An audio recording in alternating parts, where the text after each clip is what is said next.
মালাই chicken বানানোর জন্য 500 gram chicken দই দিয়ে ম্যারিনেট করে নেব। কাজু, কয়েক কোয়া রসুন, একটা শুকনো লঙ্কা, একটা পেঁয়াজ এবং 1 চামচ তিল দিয়ে একটা মশলা বেটে নেব। কয়েকটি বেবি পটেটো ভেজে নেব।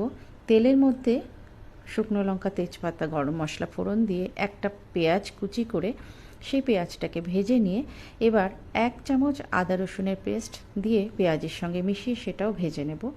একটা টমেটো কুচি করে সেটাকেও বেশ ভালো করে কষে ভেজে নিয়ে যে পেস্টটা আমরা বানিয়েছিলাম সেটা এবার মিশিয়ে দিয়ে ভালো করে কষিয়ে নিতে হবে। এরপর দই দিয়ে ম্যারিনেট করা চিকেনটা দিয়েও ভালো করে কষাতে হবে।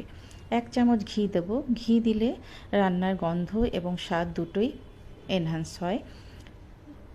রান্না কষানো হয়ে গেলে জল দিয়ে কয়েকটি কাঁচা লঙ্কা দিয়ে আলু দিয়ে এরপর ঢেকে 10 থেকে 15 মিনিট রান্না করে ফ্রেশ ক্রিম দিয়ে, ধনেপাতা দিয়ে এবং গরম মশলা উপর থেকে ছড়িয়ে দিয়ে একটু শুকনো করে নামিয়ে নিতে হবে। রুটি পরোটার সঙ্গে সার্ভ করে দেবো।